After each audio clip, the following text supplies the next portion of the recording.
Story शुरू करने से पहले मैं आप सबसे एक रिक्वेस्ट करना चाहता हूँ कि प्लीज मेरे चैनल को सब्सक्राइब करें, वीडियो पसंद आए तो वीडियो पे लाइक करें और जितना हो सके अपने फ्रेंड्स को शेयर करें। इससे मेरे चैनल को सपोर्ट और आपका प्यार मिलेगा, so please consider it.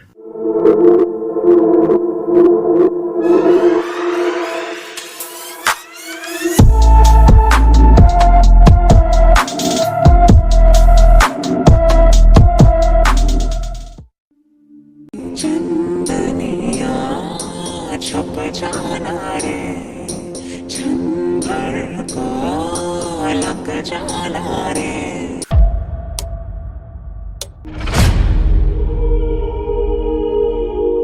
Hello everyone, खमागणेन welcome to the world of story. फिर से मैं आप लोगों के सामने एक और नया रियल सुपरनेचुरल एक्सपीरियंस लेकर। हम में से कई लोगों को कई बार कुछ स्पेशल एबिलिटीज मिलती है और उनमें से एक एबिलिटी होती है सुपरनेचुरल से इंटरेक्ट करने की। कुछ लोगों की कुंडली में जो सितारे होते हैं वो कुछ इस तरह से बैठे हुए होते हैं कि इन लोगों को चाहे भूत हो, प्रेत हो, आत्माएं हो या कोई भी सुपरनेचुरल एंटिटी हो, वो आसानी से अफेक्ट कर सकती है, वो आसानी से उनसे इंटरेक्ट कर सकती है। और धीरे धीरे जैसे जैसे उनकी एज बढ़ती जाती है, एक टाइम ऐसा भी आता है जब वो इन एंटिटीज को क्लियरली देख सकते हैं।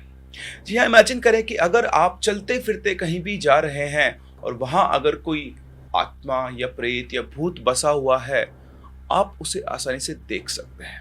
कैसा लगेगा आपको? सुनने में बड़ा ही एडवेंचरस लगता है, लेकिन ये उतना इजी या उतना एडवेंचरस नहीं होता है जितना कि ये सुनाई देता है। ये आपको जानने को मिलेगा आज की स्टोरी के अंदर, जहां पर ध्रुव के पास ऐसी स्पेशल एबिलिटीज थी कि वो चीजों को बहुत आसानी से देख सकता था, सेंस कर सकता था। घर के अंदर कोई भी बुरी बात होने वाली हो तो भी उसे सेंस हो जाती थी और वो उसी तरह से नर्वस हो जाता था। और जब भी घर में कोई अच्छी बात होने वाली हो तो वो उतना ही एक्साइटेड भी रहता था। ये कहानी है ध्रुव की, ये शेयर की उसके फादर शक्ति ने हमारे साथ, क्योंकि उनके बेटे के पास है एक स्पेशल एबिलिटी जिससे वो इन चीजों से आसानी से इंटरेक्ट कर सकता है। ध्रुव जब छोटा था तब से ही बहुत शैतान था और इन लोगों ने ऑब्जर्व किया कि जब भी ये किसी भी जगह जाते थे तो ध्रुव बहुत जल्दी बीमार हो जाता था या फिर उसको बहुत तेज से नजर लग जाती थी। जब बार बार ऐसा हुआ तो इन्होंने अपनी पंडित जी जो थे उनसे बातचीत की तो इन्हें पता लगा कि ध्रुव की कुंडली के अंदर स्टार्स का जो प्लेसमेंट है वो इस तरह से है कि वो आसानी से नेगेटिव एंटिटीज से अफेक्ट हो सकता है। इसी के चलते ध्रुव की दादी ने उसे एक लॉकेट भी पहनाया था जो इन सब चीजों से उसका प्रोटेक्शन करता था। धीरे धीरे ध्रुव बड़ा होता गया और जैसे वो चीजों को समझता गया, उसके अंदर एक पावर थी कि वो घर के अंदर होने वाली अच्छी और बुरी चीजों को सेंस कर सकता था। और जब तक ध्रुव 14-15 साल की एज तक पहुंचा तब तक कई बार वो इन एंटिटीज को क्लियरली अपने सामने देख भी सकता था। और ध्रुव को ये सब झेलना था अपने 18 साल की उम्र तक, क्योंकि पंडित जी के अनुसार जब वो 18 साल का हो जाएगा तो माँ कामाख्या के मंदिर में उसके लिए एक यज्ञ करवाया जाएगा और उस यज्ञ के बाद शायद इन चीजों का प्रभाव उसके ऊपर कम हो जाएगा। तो इस कहानी की शुरुआत होती है ध्रुव की नाना नानी के यहाँ से। पहले इसके नाना नानी सिटी में रहा करते थे, लेकिन जैसे ही ध्रुव के नाना रिटायर हुए उसके बाद वो लोग अपने गांव में शिफ्ट हो गए। और आज अपनी 15 साल की उम्र में पहली बार ध्रुव अपने नाना के यहाँ उनके गांव पहुंचा था। और उस गांव में ध्रुव के साथ एक ऐसा इंसिडेंट हुआ जिसने ना सिर्फ ध्रुव और उसके परिवार वालों को झकझोर के रख दिया, बल्कि एक ऐसा राज खोला जो बहुत समय पहले दबा दिया गया था। जी हाँ, कुछ ऐसी हमारी आज की कहानी में आगे बढ़े उससे पहले अगर आपके पास से कोई रियल सुपरनेचुरल एक्सपीरियंस है या फिर कोई इंटरेस्टिंग स्टोरी है तो आप हमारे साथ हमारी इन दी गई आईडीज पर या फिर हमारे इस व्हाट्सएप नंबर पर भी शेयर कर सकते हैं। और हाँ, अगर आपको फ्री टाइम में बुक्स पढ़ना पसंद है तो आप इस बुक को मिस आउट नहीं कर सकते हैं। ये किताब मैंने खुद लिखी है। बहुत ही मेहनत से 2-3 महीने तक हम लोगों ने यक्षिणी के ऊपर रिसर्च की, के साथ जो एक्सपीरियंस है लोगों के उनके ऊपर काम किया और आप लोगों के लिए एक बहुत ही इंटरेस्टिंग स्टोरी क्रिएट की है जिसको पढ़कर आपको मजा आ जाएगा। ये बुक अमेजोन और फ्लिपकार्ट दोनों पर अवेलेबल है और इसके लिंक डिस्क्रिप्शन में दिए हुए हैं, तो बुक को चेकआउट जरूर करें। और जिन लोगों ने ये बुक खरीद ली है वो हमें रिव्यू जरूर करें अमेजोन और फ्लिपकार्ट पर। चलिए तो बढ़ते हैं कहानी में आगे। ध्रुव का छोटी एज के अंदर मुंडन तो हो गया था, लेकिन इनके एक रीति थी, एक रिवाज था कि जो बच्चे का मुंडन होता है वो इनके नाना के घर पे होना चाहिए। तो फॉर्मल मुंडन उसका हो गया था, लेकिन एक चोटी उसके लिए छोड़ दी गई थी जो कि उसके नाना के मुंडन का जो प्रोग्राम होता वहां पर होगी। शहर में डिस्टेंस और जॉब के चलते उसका मुंडन नहीं हो पाया था। तो 15 साल की उम्र में उसकी मम्मी आरती उसे लेकर अपने नाना के घर यानी गांव में पहुंची थी जहां पर ध्रुव का मुंडन होना था। ये जो रिवाज है वो यही है कि जहां इनका पैतृक स्थान मतलब पैटर्नल होम होता है वहीं पर वो मुंडन का प्रोग्राम होना चाहिए।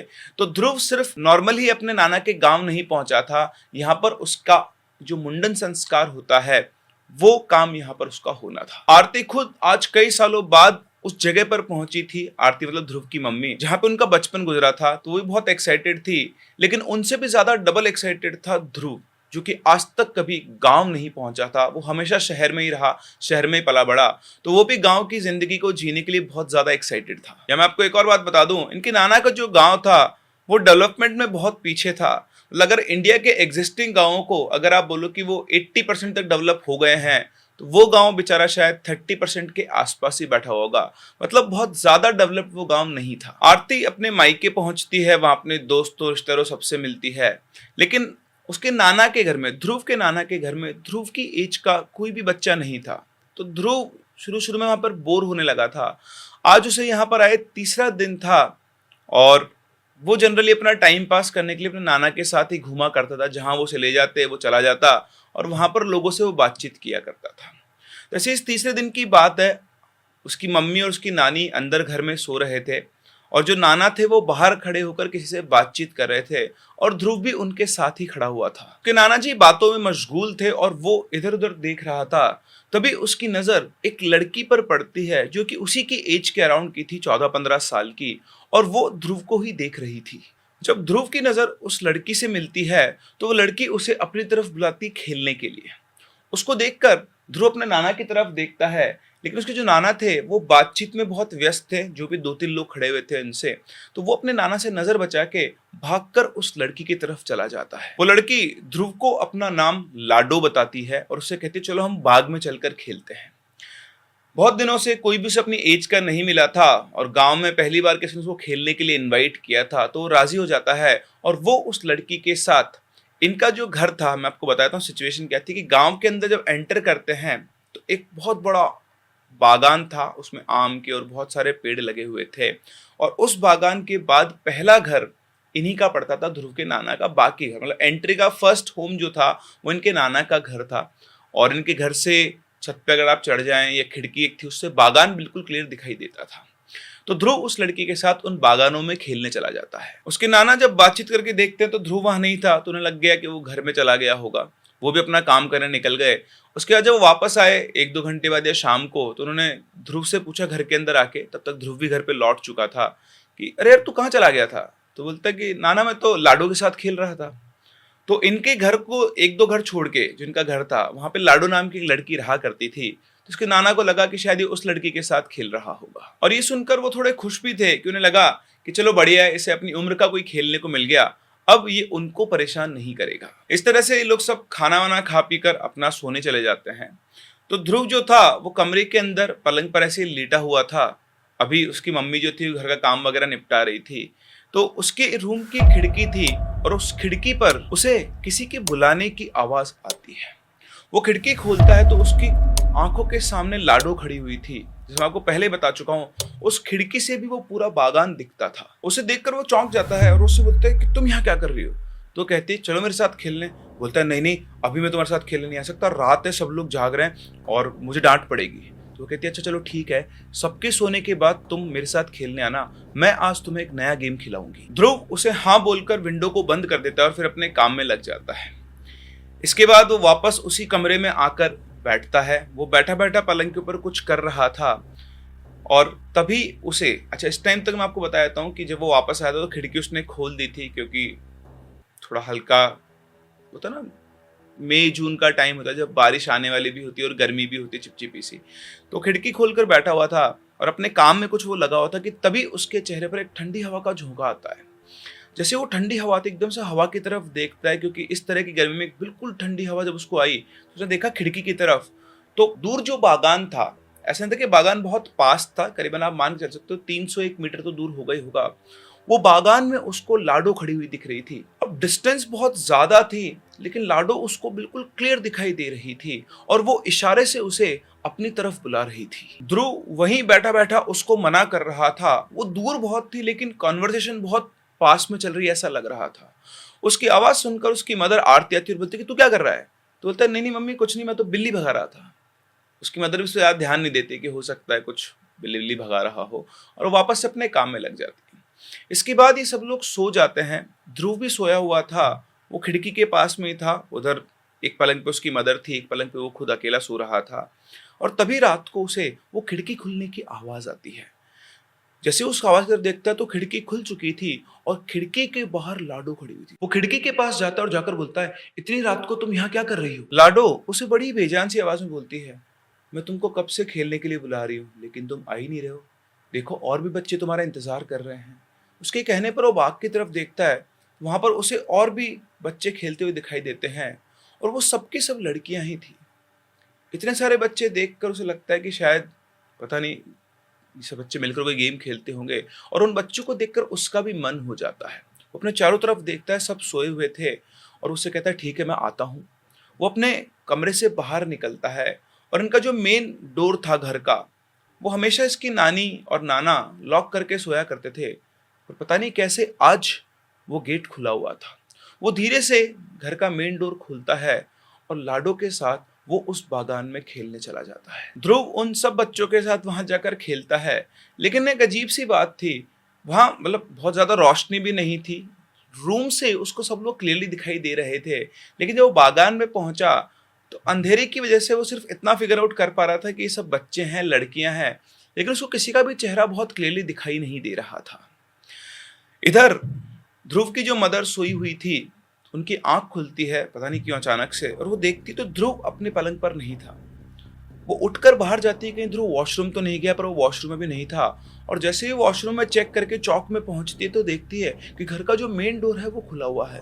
वो घबरा जाती है, भाग के अंदर अपने मम्मी पापा को उठाती है और बोलती है कि मम्मी ध्रुव घर में नहीं है। ध्रुव के नाना नानी भी उठते हैं, वो आकर देखते हैं तो उनकी नानी बोलती है कि ये गेट तो मैं बंद करके सोई थी ताला लगा के, ये खुल कैसे गया? तो बोलती पता नहीं क्या है, लेकिन ध्रुव घर में नहीं है। वो पहले उसको घर के अंदर वापस से ढूंढते हैं, छत पर ढूंढते हैं, उसके बाद उसके नाना बाहर निकलते हैं, घर के आसपास ढूंढते हैं।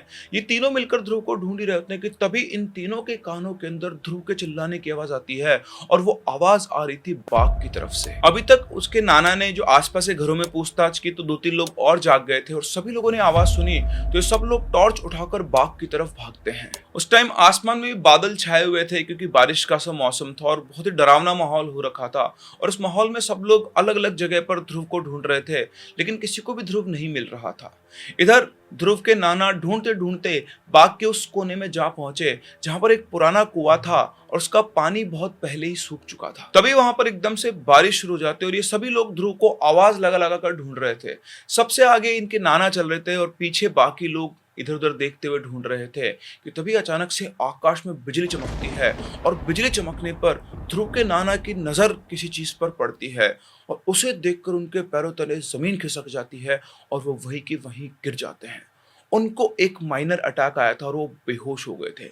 उन्हीं के पीछे पीछे आरती यानी ध्रुव की मदर और उसकी नानी और बाकी के 2-3 लोग भी थे। सब लोग मिलकर उन्हें उठाते हैं और आरती ध्रुव को ढूंढने के लिए वहां से थोड़ा सा आगे बढ़ती है, और आगे बढ़कर जैसे ही वो टॉर्च डालती है वो एकदम से बहुत तेज चिल्लाती है, आगे बच्चों की लाश है, आगे बच्चों की लाश है। उसकी आवाज सुनकर बाकी के सब लोग भी भागते हुए आगे आते हैं और टॉर्च की रोशनी डालते हैं तो वहां पर और कुछ भी नहीं था, सिर्फ वहां पर ध्रुव पड़ा हुआ था जो कि बेहोश था। सब उठाकर ध्रुव और उसके नाना को घर लाते हैं और सीधा उन्हें हॉस्पिटल लेकर जाते हैं, क्योंकि ध्रुव के नाना तो बेहोश थे और ध्रुव को बहुत उसका शरीर पूरा गर्म हो चुका था, बहुत तेज उसको फीवर आ रखा हो।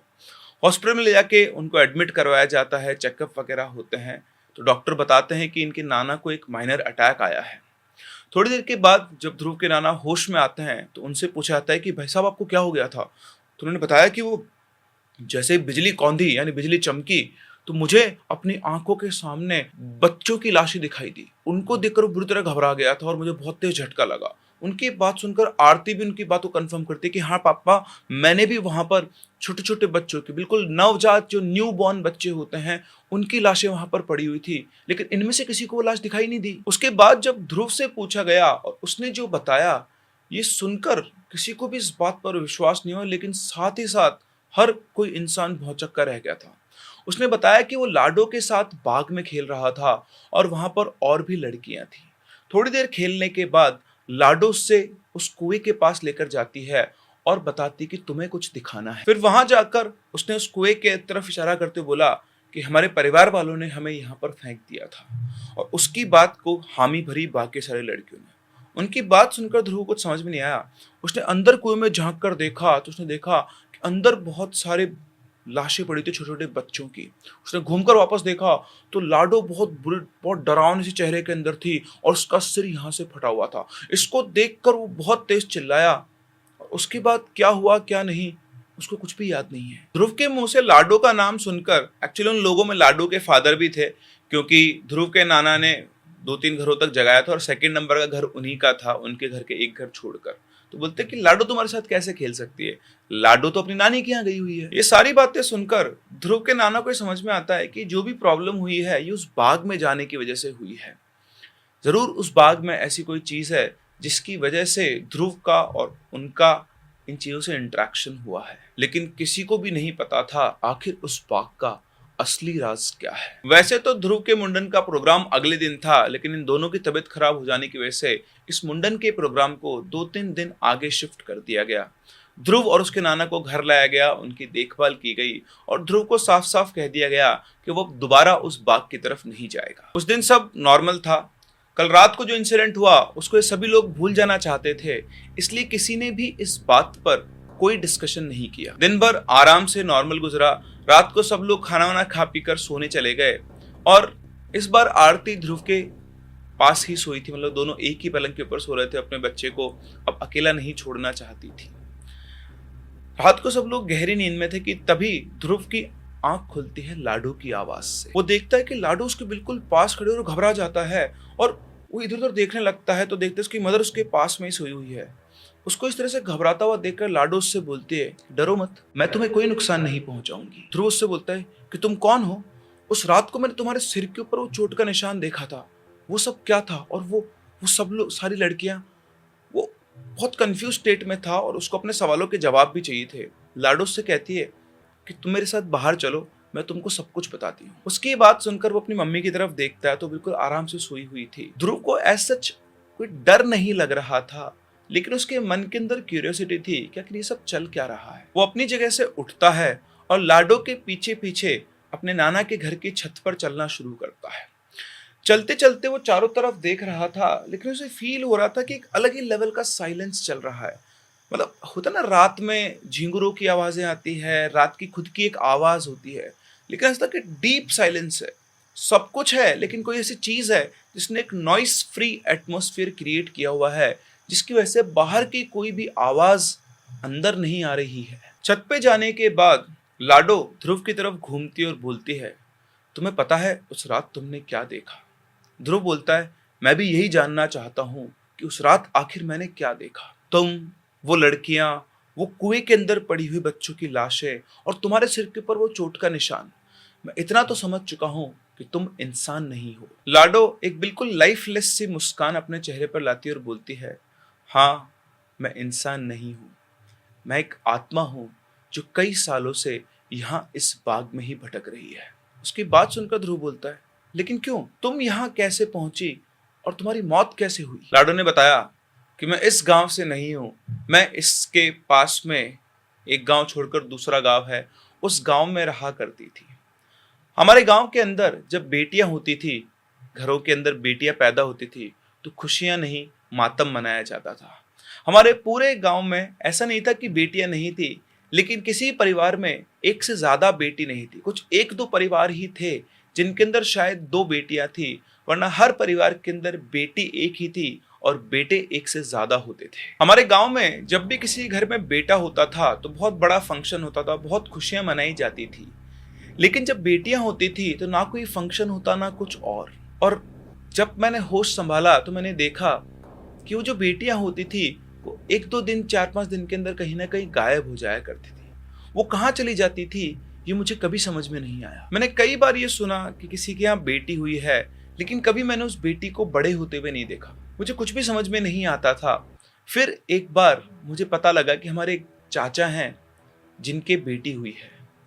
उन चाचा के घर पे हमारा आना जाना था और उनके पहले से ही 2 बेटियां थी। जब मुझे पता लगा कि उनकी बेटी हुई है तो मैं वहां उनके घर पहुंची और वहां उनके घर पहुंची तो घर में बिल्कुल सन्नाटा छाया हुआ था और मेरी जो दादी थी, मतलब जो उन चाचा की माँ थी, वो वहां पर घर पे सबके ऊपर चिल्ला रही थी, बोलती कैसी कलमुही बहू आई है, 2 बेटियां पैदा करके इसका पेट नहीं भरा, जो एक और लड़की पैदा कर दी, कैसे पालेंगे इन 3-3 लड़कियों को, इनका ब्याह भी करना पड़ेगा और भी बहुत कुछ करना पड़ेगा। चाचा के घर में सभी लोग बहुत परेशान थे और फिर मैंने सुना दादा को बोलते हुए, उन्होंने कहा कि इसे वहीं भेजना पड़ेगा, अब और नहीं सह सकते, आज रात को इसे वहां पहुंचाओ। और उनकी ये बात सुनते ही चाची की आंखों से आंसू निकल पड़े।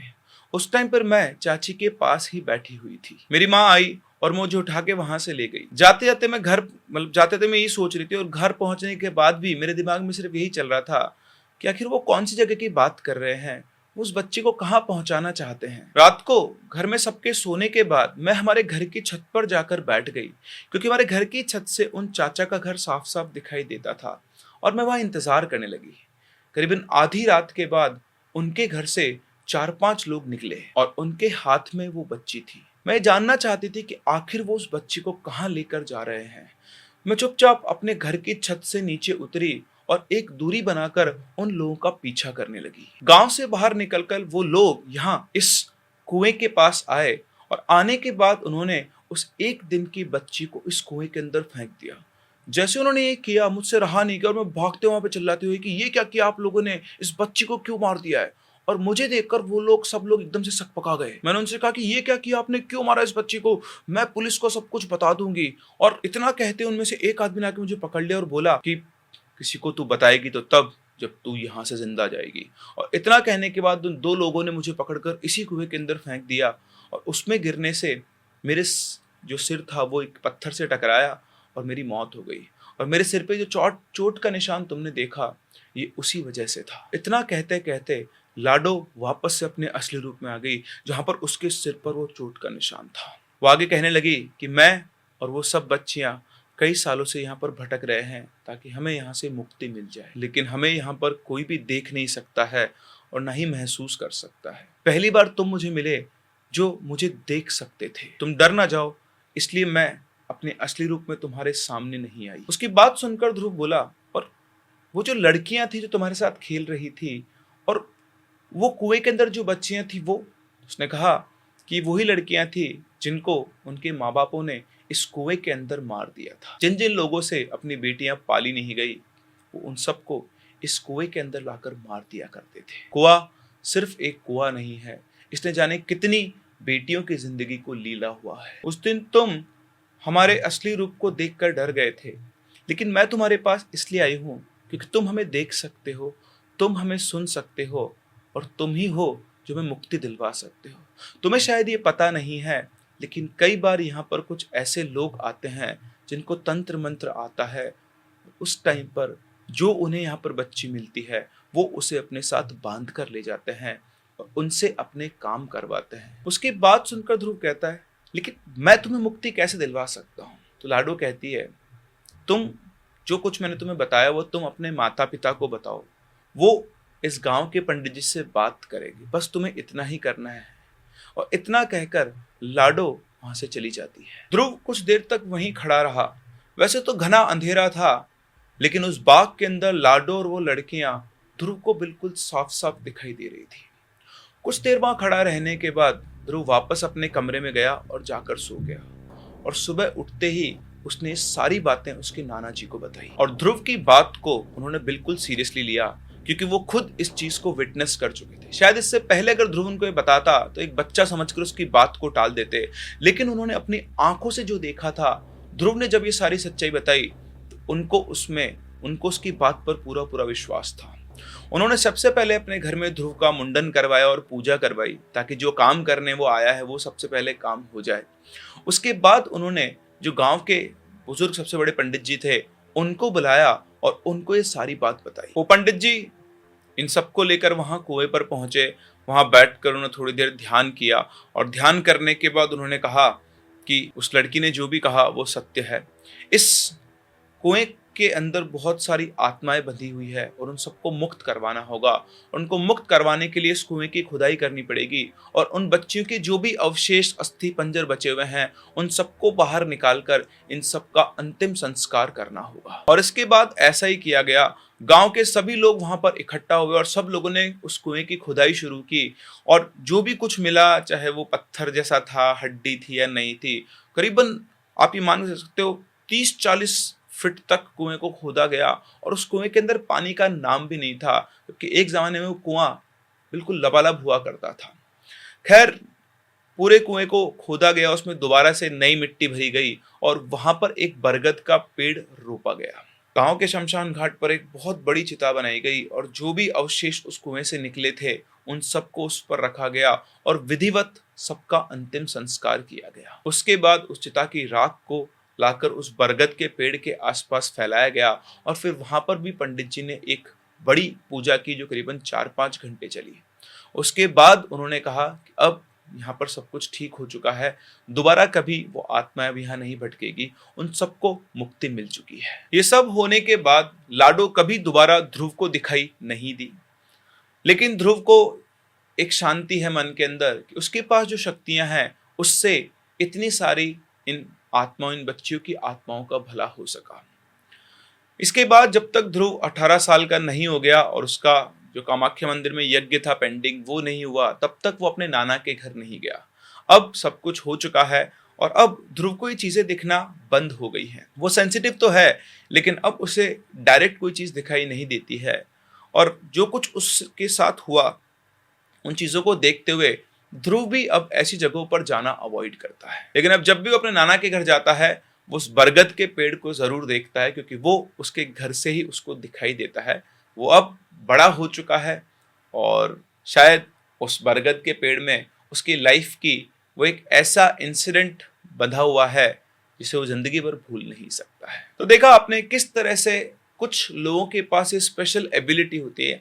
आपको शायद विश्वास ना हो लेकिन वाकई में कई लोगों के पास ऐसी एबिलिटी होती है कि वो चलते फिरते चीजों को देख पाते हैं, चाहे उनके ग्रह नक्षत्र कह लो या उनकी कोई एक्टिव सेंस कह लो या फिर उनके पास कोई स्पेशल पावर है वो कह लो। लेकिन जब ऐसे लोग जो इन चीज़ों को देख सकते हैं, उनसे इंटरेक्ट कर सकते हैं, तो इनके पास चलकर ये स्पिरिट्स, ये आत्माएं आती है, क्योंकि वो भी वहाँ पर एक जाल में बंधी हुई हैं।